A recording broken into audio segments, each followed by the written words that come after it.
How's it going out there, folks? I'm going to play a tune. Good to see everyone out there. Get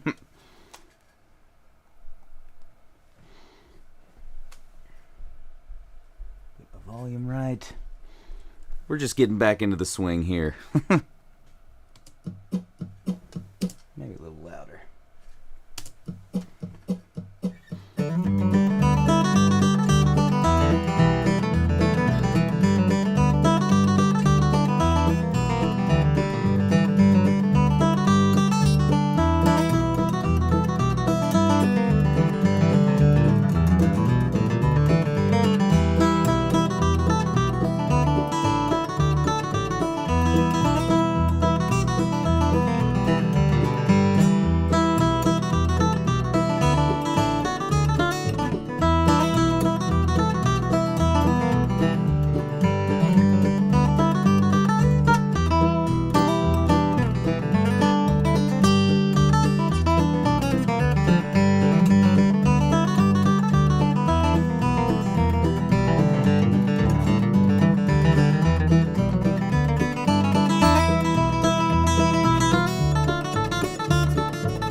Hello everyone, welcome back for another Mindful Music Maker live stream. And if my voice sounds hoarse tonight, it's because I was up jamming until 4 o'clock in the morning for almost every night for the last 4. Lewis was there, he knows what's up. A bunch of my friends host this camp out on Lake Michigan, just west of Grand Rapids, my old stomping grounds, called the Great Lakes Music Camp, and it was a honor and a pleasure to be there after a 3-year hiatus, and really great to actually meet Lewis and his wife Becky in person. That's kind of trippy, right, when you can kind of have a relationship with someone online for like 2 to 3 years, and then you finally meet each other in person. Felt like we already knew each other, didn't we, Lewis? But so great to be back and doing the live stream again. I will admit, even though I did host a session on mindfulness at this camp this past week, I completely got out of my mindfulness routine. So it's good to be back with you folks and do some meditating and all that kind of stuff tonight. Yeah. Oh, let's read through the chat here. Johnny's with us. Good to see you again, Johnny. We just saw each other on a call earlier today. And talked about some Tony Rice licks and stuff like that, man. Johnny's kind of a force to be reckoned with, people. If you want to know how to make fiddle tune variations, he's got a great handle on it now. Nice. And Leslie and Matt, hey there. Looks like some new folks. It's reading through the chat, it looks like Lewis maybe conned you into joining us on the stream tonight. So thanks for tuning in out there, Leslie and Matt. Who else do we got? Brother Elliot Brenner. Good to see you, buddy. Oh, and thanks for that post earlier. I didn't get a chance to actually watch that video that you posted with it yet, man, but that sounds really interesting. Elliot posted a link on the announcement for tonight's live stream about kind of like mantra and drumming and stuff like that. So, interested to check that out. Share that link in the chat if you want, Elliot. Steer some other people toward it. Who else do we got here with us? Marion, hey Marion, good to see you out there again. It's been a while, right? Loco Joe, yeah, that was definitely Temperance Real, my friend, or something like it. That was my version. Yeah. Oh, nice. Leslie said Lewis is my dad. That's awesome. You got a pretty great dad. That's awesome. You got a pretty great dad. That's awesome. Yeah, Jacob says he's looking forward to signing up for next year's camp. I tell you what, folks, Great Lakes Music Camp, I'm not being paid to say any of this, but that was like a stacked lineup of instructors. You know, I kind of, it's funny to show up to this camp and be like on the roster of instructors because nearly every other instructor is like, are like the legendary musicians that I grew up listening to and learning from on all of their records. It was quite intimidating, to be quite honest. The band that I was placed in with instructors to like help coach an ensemble, Lewis was in my ensemble, was Mike Compton, Todd Phillips, bass player for like Tony Rice, Mike Marshall, Daryl Anger, and everyone else in the world. And then Trey Wellington, this like ridiculously amazing melodic style banjo player who's kind of more my age. So yeah, pretty stacked lineup, and that was just a quarter of them. Paul Coert from the Punch Brothers was there. Yeah, Gina Furtado, amazing banjo player. Lots of great instructors. Yeah, Lewis says too many to name at one time. You got it, man. Oh, nice. Hey, David. Greetings from Bakersfield. Am I going to have to play some Buck Owens tonight? Well, gang, you know the drill. I think I'm going to get into meditation mode here. First, I'm going to get a drink of water because I'm hoarse. Been telling everyone I feel like a chewed up piece of gum right now, but in a good way.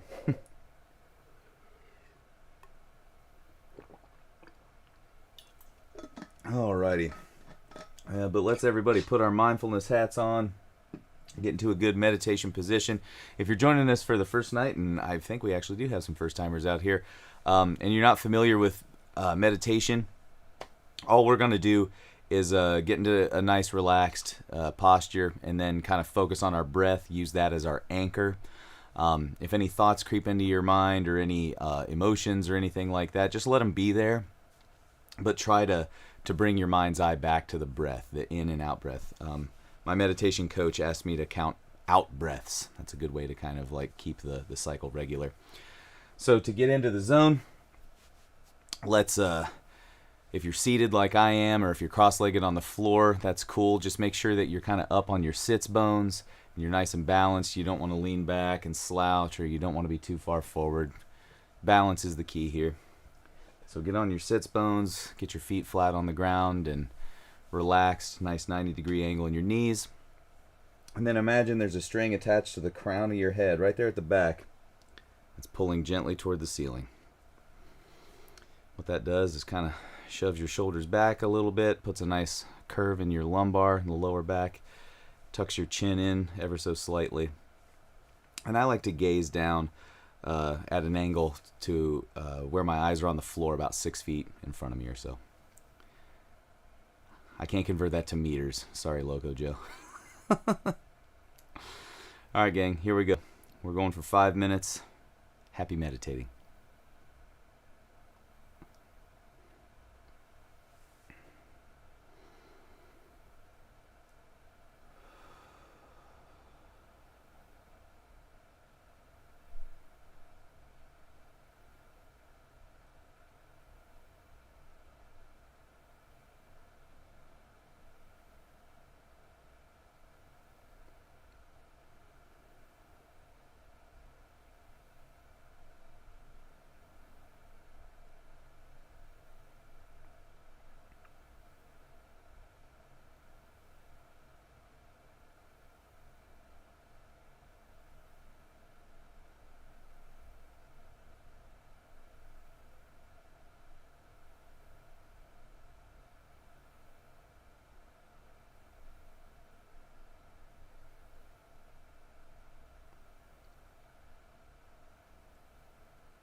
Feel any tension in your body. See if you can breathe into that. Let it naturally relax.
thoughts are creeping in. Just let them be there. Come back to the breath.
There we have it, my friends. Oh man, that was nice.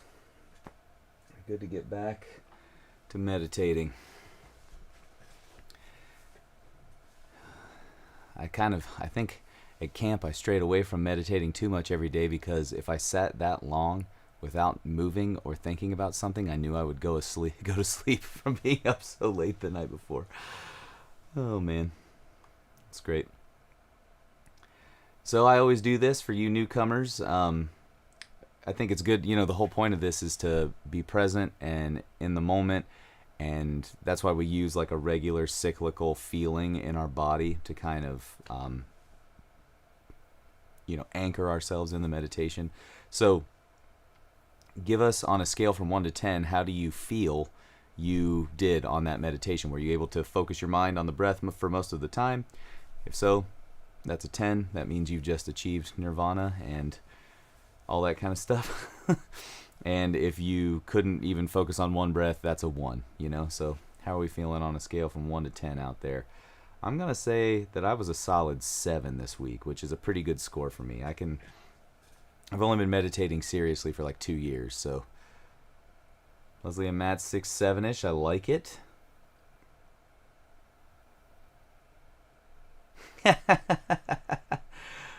Four and a half, many campground noises, and a kid biker gang terrorizing the area. That's funny. Becky's at an 8.5. Becky is like, I like that. Becky's given an 8.5, which means that she was probably somewhere close to a 10, That's great. Elliot's at a 7. Joe's 5, middle of the pack. That's good. Jacob, yeah, you guys are right there together. Proud 5. So many things going on in the house right now as usual. Yeah, man, I get it. Kids, am I right? Jeez. That's great. Well, gang, that's solid. Yeah, I think if you're over a 5, you're doing it. You know what I mean? Really, if you're over like a 2, you're doing it. I think one thing that the danger we can get in if we like rate ourselves is that we get depressed that it wasn't a 10, and it wasn't good and all that kind of stuff. But anything above like a 0 is, that means you're alive and breathing and making some sort of progress. The whole point of this really is to kind of, at least as I see it, and after I've read the science behind meditation practices and things like that, we're kind of calming down extremely active neural pathways in our minds, right? We're kind of rearranging the neurons in there one breath at a time, one focused breath at a time, I'd like to think. I'm not going to speak too much to that because, as I always say, I'm not an expert, I'm not a scientist, I'm not a neurologist, I'm not a Buddhist Lama. Not a certified meditation coach, but I am a dude who listens to a lot of those people and really enjoy it. So hopefully you're getting something out there.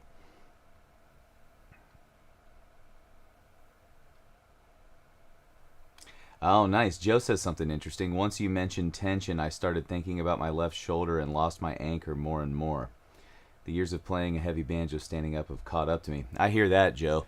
And actually, here's one thing that you can, kind of, not that you're asking for my advice, but with some meditation practices, you can actually focus on that tension area. That can be your anchor. You know what I mean? And the key is to focus on it without judgment. You know what I mean? Not like, oh God, I wish my left shoulder would just relax. You know what I mean? Because then your right shoulder's probably going to tense up too. But I've done that before, especially when I meditate with the guitar or the mandolin in my hands.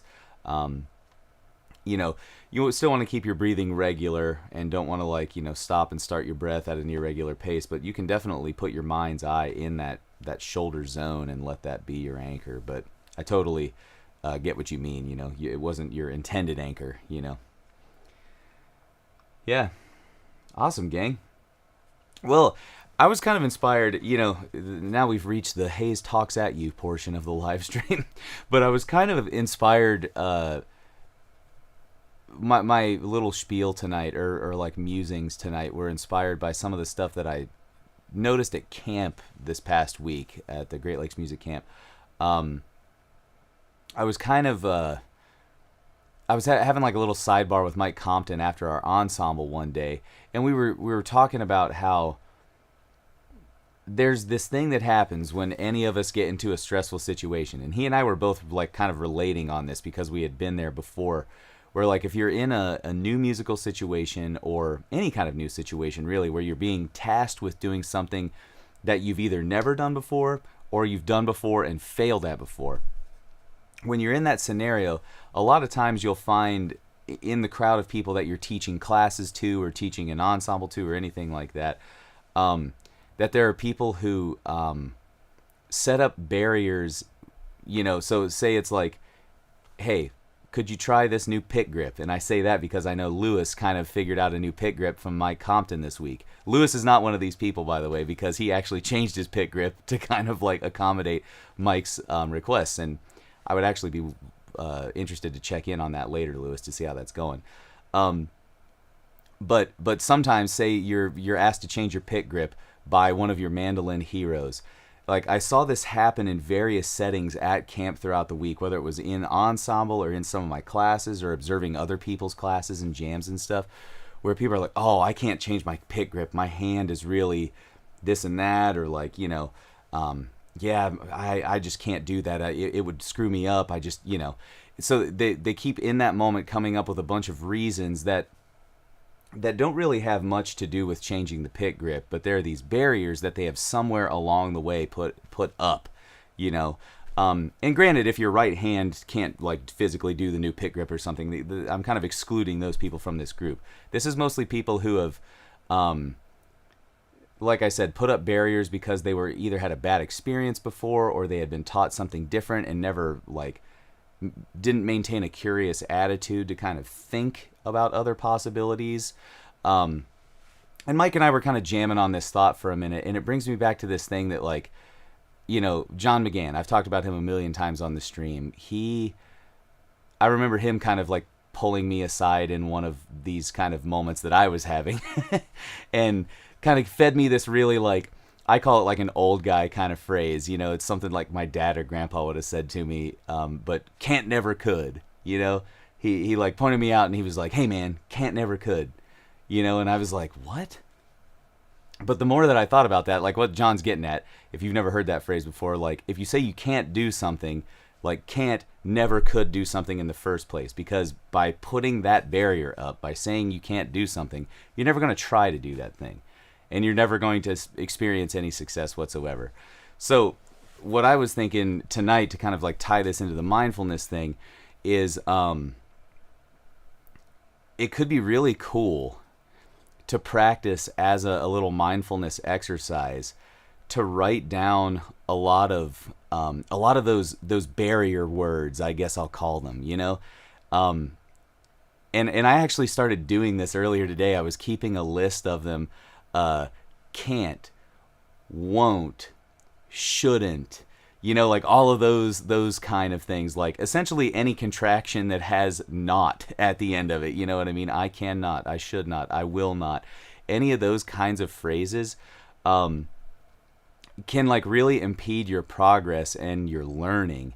And one thing that we can kind of do is maybe, we were talking about anchors a minute ago and using your body as an anchor or your breath as an anchor, but maybe we can use some of those words as an anchor sometime. And I had this idea. This is not scientifically proven. Take this with a grain of salt. But I was like, what if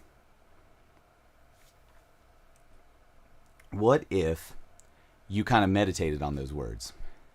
But not just meditated on those words, also meditated on like the word and then its opposite, So like meditate on the word can't and then can, because I think the reason that an anchor works really well for meditation, because the theory behind meditation is you focus on an anchor, and then the more that you do that, the deeper the kind of neural pathways surrounding that anchor grow, right? So like say your breath, meaning that in your everyday life when you're not meditating, if something stressful happens, you can come back to that anchor easier because you've practiced it a lot. It's something that's in the front of your mind, so you can say, oh, I should focus on my breath, and then you'll relax and then come back into the moment, right? So what if we made those barrier words or the whatever kind of words your anchor in a meditation with their positive opposite, so that we're not just drilling negative things into our mind. And then in your everyday life, we might notice those words a little more when we're, as Elliot is saying, like refusing to let ourselves succeed,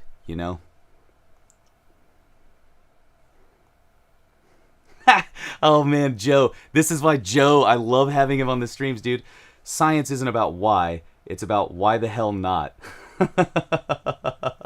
That's so awesome, man. Yes, exactly. So why the hell not, right? Like, let's do this. So what I want you folks to do is over the next week, I always like to give a task to people because I feel like I'm not doing my job as a meditation guide. I was saying this with one of my friends last week too. This isn't like the Mindful Music Maker streams aren't like learn from me. It's like learn with me, because I'm figuring this crap out myself too. And I'm actually going to try and do this over the next week. I've got this list of words, and I'm going to meditate on them every day. Whoa, we went black for a second. Ah, there, it's back. So I'm going to meditate on them every day. That's kind of my task this week. And then beyond that, next week, I'm going to see if I can notice some of those words in my like everyday conversations with people. Am I using the kind of barrier words that are prohibiting me from succeeding and learning? Because I think we can just really... It was really sad to see at camp. You know what I mean? Like, there are people who had paid, in some instances, like thousands of dollars to travel to this place, join the camp, and receive instruction from some of their musical heroes, some of their, these guys and gals who had been in the business forever, and pick their brain. And to see someone's musical hero give that person a bit of advice, and then the person say, oh, I can't do that. Like, what? You just paid $2,000 to drive to this camp or fly to this camp, like, take a class with your instructor, and then ask them a question to help you improve your playing. And then it's like, isn't that crazy? Like, we are the masters of self-sabotage that way. And I get it, I've been there myself, because it seems so impossible because you've never done it before, right? But the thing that I can tell you just from having hung out with them this past week, from having hung out with Mike Compton and Paul Coert and Todd Phillips and all of these like ridiculously amazing musicians with, storied careers, legendary careers, they're just normal people. I don't think there's anything like generally more special about them other than the fact that they were constantly curious and they're constantly improving. Mike Compton told me after we had this conversation, because I even said this, I was like, I'm not a great player, but like I have to find ways to kind of circumvent these barriers that I put up for myself. And he was like, oh, I'm the worst of them. Mike Compton, the guy who's had like, a 40 plus professional career and is regarded as one of the best bluegrass and old time mandolin players in the world, told me that he's the worst mandolin player in the world. And I think that's a little hyperbolic, and he knew that that wasn't true, but I think the point is Mike sees that there's room for improvement, but he remains curious about the process. And cultivating that sense of curiosity, I think, is what's going to keep us moving forward with our musical careers, mindful, in the moment and all that kind of stuff. If we're curious, that means we're here. You know what I mean? We're now. We're like actively manipulating things in front of us. But if you're saying I can't do that, to me that means you're either looking into the future and seeing like a false kind of prophecy of what's going on, or more likely than not, you're looking to the past and seeing a failure that you had that told you that you don't have the potential to accomplish the thing that's in front of you. So either way, by using these barrier words, it places you somewhere else other than here. That's just my thought on it. Yeah, Loco Joe, I love it, man. Wouldn't you rather use a screwdriver for this task? No, I can't do that. I've only ever used a hammer. Exactly. That's like the perfect kind of analogy, or whatever you want to call it, to kind of set this scenario up, and we don't realize that, that we're coming to these situations with our tools, like with the few tools that we have, and the other tool is just right there for you to grab. It might take a minute to learn how to use it, or a year, or whatever it is for music, you know what I mean? But that's a great way to put it, Lewis said it was fun cutting up with Mike. He was just cool to be around. He didn't put on airs. And I think Lewis is speaking to what I was just talking about with Mike. Mike definitely makes a lot of like grouchy jokes, and he's pretty sarcastic and stuff like that. But he's really, when you kind of sit down and converse with him, I think he is a fairly humble guy, in that he understands that there's always improvements to be made. He was talking about his practice routine, and he was like, I'm really trying to emulate, to get my mandolin to sound more like, the voice or something like that. In the way that he was talking about his mandolin playing, was like it's an active, living, breathing thing, that the things that he's doing right now are expanding his knowledge on that instrument. And like I said, Mike's had like a 40 plus year career as like a highly regarded musician. The career spans longer than that, but I just mean as someone who's a legend. So to hear that, that's humble to me, and I think that we can use that kind of positive humility to help improve ourselves. Elliot says, yeah, but he puts on funny clothes. He doesn't put on airs, but he puts on funny clothes. For those of you that don't know, Mike Compton's typical attire is usually some bibbed overalls with a really fancy Stetson hat or something like that, which kind of like, I think that's awesome. Good job, Mike Compton. Sweet, gang. Well, what I'm going to do, that's kind of the end of my spiel. So I guess to summarize, I should summarize, because this is something I don't do as a teacher often enough. I think what we can do is meditate on some of those barrier words, those negative words, right? Just to get them in the front of our mind as things that we need to actively kind of recognize in our daily conversation. So if you meditate on those barrier words and their positive counterparts, both of those words are going to come to the front of your mind, so that when you recognize the negative barrier word coming up in a conversation with a teacher or someone you can learn from, then that positive word is going to be right there with it, right? And what I think would be great is if you find yourself saying that, even if you've already said it, if you've like you have that like out of body experience where you're saying something and you're like, oh my God, I know I shouldn't be saying this right now. That's the barrier word that Hayes told me not to say. If you're saying it, stop yourself and correct yourself. And in that instance, that's the kind of real world equivalent of us focusing on our breath, noticing a thought come into our minds, and then saying, no, I'm not going to give that thought my attention. I'm going to come back to the breath. It doesn't have to be a hard stop. You don't have to apologize for it. Just stop and say, you know what? I'm actually going to frame this positively right now and be curious about the learning process in this situation. Because I think that it's going to keep you making progress into your 70s, you know? So, yeah, keep doing that, folks. Recognize that stuff.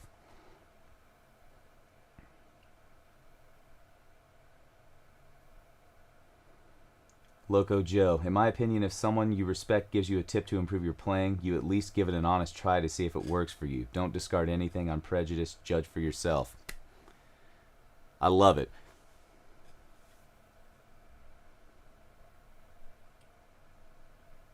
Yeah. Can't is just short for cannot, which is really just can with extra steps. That's Joe's the man. Joe, can you write the copy for me? On my website. I love this, man. This is solid gold. Leslie says, I will find this practice very useful in all things. Thank you. I'm glad to hear that, Leslie. Because this is I'll be totally honest with you folks. This is my hack, my mind hack for this stuff. This is the mindful music maker. Oh, we're going to talk about stuff that's going to make us better at music, make us more engaged with music. Guess what? Everything I'm talking about here is stuff that I learned from people outside of the realm of music who are just trying to help you become a better person in general. So if you think about these things and practice them in your daily life, you'll probably just have an easier time at work. You'll have an easier time with your family. You'll have an easier time every time you strap on a weird wooden box with metal wires stretched across the top of it. You're going to have a better time with anything. At least I've found in my own personal life, it's gotten that way. I used to be an angry person. I've talked about this on the live stream before. I used to be super angry, super frustrated with every little barrier and thing that came up in life and like, oh, I can't do that, blah, blah, blah, blah, just grouchy and grumpy. But this really turned me around, just like trying to be more in the moment and seeing that there's not just one cruddy path ahead of you, that you see right now. Like there's actually a broad array of choices. And it might take a little bit of work to like get to the thing that you say you can't do, but guess what? You might be better off once you do it. Logo Joe, sorry, I'm feeling impish today. I love it, buddy. Yeah, keep up that energy. I love this. Lewis said he didn't ask me to change my pick grip. He told me to. That's for those of you that haven't run across Mike Compton, that is a very Mike Compton way of doing it too. I think he even kind of described, he's like, I've been doing this so long, I don't have any time for this bull crap. He just dives straight in and is so direct and to the point, which I think is very disarming and sometimes alarming to the people that are in his wake. But like Loco Joe is saying, this is the whole mindfulness thing for me. If you can kind of practice your own mindfulness and cultivate your own equanimity, that's a fancy word, equanimity. If you can cultivate your own kind of smooth, level approach to everything in life and remain calm, cool, and collected through the practice of meditation and mindfulness, when you're faced with someone who maybe gets up in your face a little more direct and straighter than you would have been able to handle otherwise, you can kind of see past that to what they're actually just trying to get you to do or trying to get you to perform, we all come to things in life with our own journey and baggage, and Mike has his way of communicating because of the experiences he's had in his life and all that stuff. So if that style of communication doesn't hit with you, that is just your kind of preconditioning rubbing up against his preconditioning, you know what I mean, and not jiving. But if you can remain calm, cool, and collected, I've heard similar analogies to like waves rippling against a post on a dock. You know what I mean? Like the post driven into that bed below the lake doesn't move very much when the waves hit them. You know what I mean? So it's kind of like that, whenever you encounter someone else's ripples, you can kind of remain calm and firm.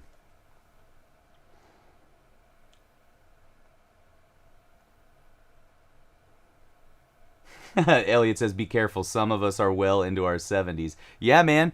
I think that's age. It may sound ridiculous for me to say this because I'm in my 30s, but everything I've heard from people who are in their 70s, especially Compton, you know what I mean? Like, there's no offense to that, man. You're just further down the path than I am, And I think Compton's really great in that he maintains that curiosity, which to me just means that age doesn't even matter, The curiosity is what matters. Oh, nice. Joe's giving some encouraging words to Lewis out there.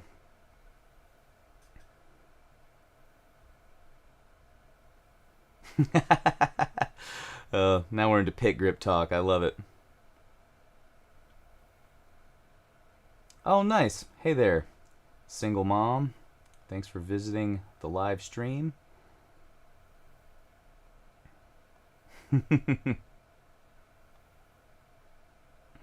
Yeah, Elliot, it's okay, man. You can still learn. Mike Compton says so, And in fact, like, adamantly says so. That's great. Oh, man. There we have it, folks. I was drinking my water here. Someone at camp was joking. They were like, oh, I'm going to go grab an adult beverage. The Great Lakes Music Camp is great because they have a beer sponsor, so everybody gets free beer. Isn't that cool? But I joked at him. I was like, man, I think the most adult drink in the world is actually water, because I was feeling so nasty from that late night jam that I had the night before. Water is the most adult drink you can choose to have, man. Oh. Well, gang, I'm going to do what I always do here and pick another tune for you. And then probably sign off unless you all have any crazy questions. I see Jacob out there on the stream. He's going to come over and help me dress the frets on the old red diamond here. That's right. We're strapping that thing into the gunmaker's vise on my table, and we're taking a file to it. Diamond file.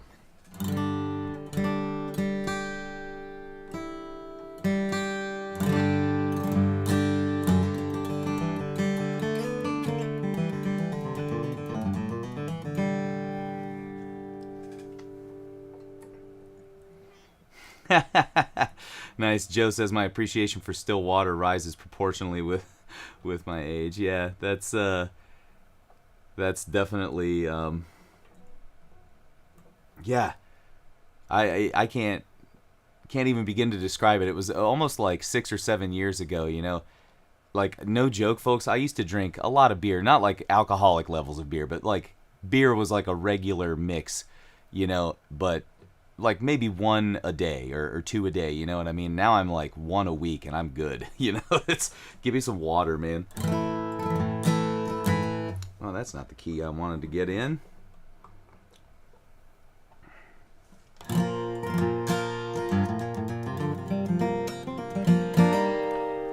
I'm gonna play some Frank Wakefield on the guitar. How does that sound?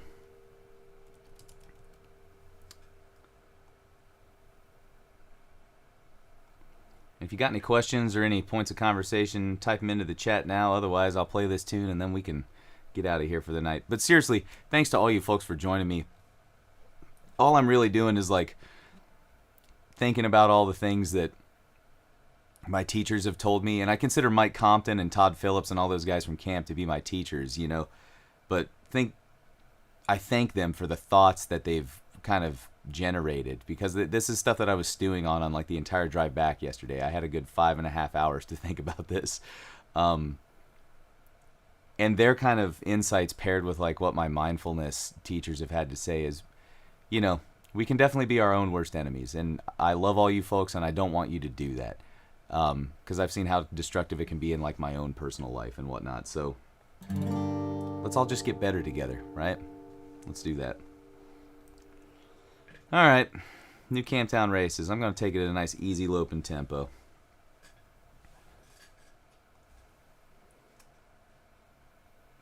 cranked up. That was only 3 clicks there, Strum Machine. Get it together.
Nice.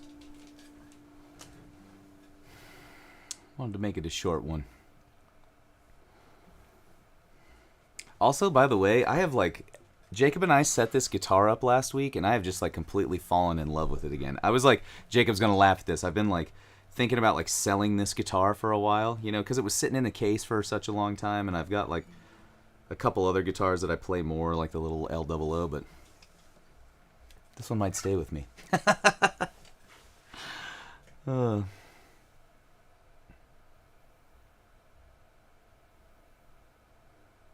Oh, nice. Joe's got some cool stuff. I had a kind of revelation in my playing recently. Improvisation practice to a backing track, and I just let go for what I think was the first time I felt in control. Yeah. Or rather, aware of the ideas I wanted to execute and not getting hung up on mistakes, even when I realized what was happening. Yeah, man. That's exactly what I'm talking about. If you've achieved that, you're further ahead than I am, dude, because that's when I sit down to practice for the first hour of the morning. I think I've talked about my practice routine. I try to put that in the morning just so I can get it done, That's what I'm going for, Because my meditation coach, Lama Adam Berner, by the way, if you're looking for a meditation coach, go to lamaadam.com, because he is great and he'll do sessions. They're free. He doesn't charge because Buddhist lamas can't charge, but you should definitely give him money so he can make a living off of this stuff. But if you're hard up on cash, it's no big deal. You can get a free session with him. But this is the stuff that he and I talk about. He calls it getting hooked. If a mistake comes by, it's like a briar when you're walking through the forest or something. You know what I mean? It just tugs on your shirt and kind of pulls you back, and it can make you lose your step or something like that, right? But what Joe's talking about here is put the backing track on, and even if you have a preconceived notion of the thing that you want to play, just let go and play. And if you make a mistake, whatever that means, or if you play something that you didn't intend, or if you play a sour note or something like that, just keep moving. How many times have you walked and maybe tripped on the sidewalk and then just stopped and ruminated on that for a minute? Maybe if you fell, you would have stopped. But if you just lightly trip and lose your step for a minute, how many times do you seriously stop and think, oh man, that was the worst thing ever. I've never tripped like that. You don't think that stuff. You just keep walking, right? So I think that's a great practice, Joe, and thanks for sharing your thoughts on it, man, because that's really inspiring. If you can do that, and like I said, you're well ahead of me.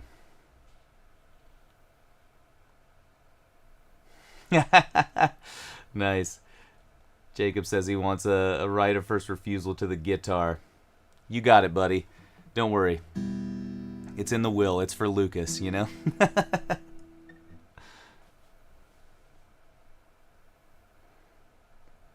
Loco Joe says, I was planning longer lines in my head without panicking, even though they didn't all come out right. That was okay. Absolutely, man. Yeah, and here's what, I think this is the key. Joe says, it's hard to recreate, though. Got to be in the right headspace. So what he's saying is, like, it's hard to recreate that mindset of letting go and being in the right headspace. And I think this is where I'll, like, go Llama Adam Burner on you and say that, like, as I have been told from my meditation coach experts, the more that you meditate or practice mindfulness in any kind of meditative way, whether that's like sitting meditation or just with your instrument, doing these kinds of things, the more that you do that, you're actually you're increasing the likelihood that those moments will come back to you more frequently. You know, it's that neurology thing that we were talking about. You know, you're rearranging neurons inside of your brain right now, and there is a path, you know what I mean? Even if you don't do it that often, there is that kind of path and that set of circumstances plus neurology that will allow you to hit that flow state or whatever. You know, martial artists kind of talk about that, right? When you're able to just kind of move through time and space effortlessly and perform the task like you're one step ahead of everything. But if you meditate, I think that widens the path for the flow state, you know what I mean? So you can achieve it like more easily. And it makes sense to me, right? Like that seems like a scientific way if like anything they say about neurology is true. So just keep meditating, bro. You'll got it. Yeah, and now Joe says also, now I know what kind of mental state I'm actually looking for. That is also the key, right? I was talking about this with a student earlier today, you know, like if you don't know what a major scale is, it's really hard to find the notes in like an improvisation that's made up of notes from the major scale. But if you know the major scale and you know that improvisation that someone is playing is in G, then like all of a sudden, you know what I mean? Like it's easier to find those notes or whatever in there. It's the same kind of thing.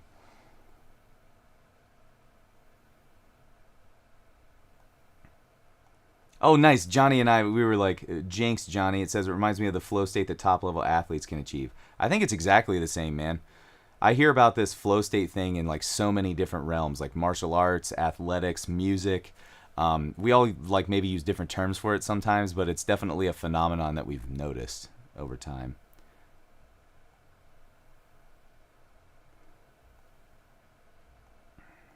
Cool. Well, gang, this has been a great conversation, and I thank you so much for tonight. This is why I do these streams. You guys I'm learning just as much from you as you know, hopefully you might be from me. So thanks a million for that. I think I'm going to sign off and get that diamond file out so we can level those frets. What do you say, Jacob? Come on over, man. I don't even need to call my best friend. He's on the live stream, and he can just walk over to my house right now. How crazy is that?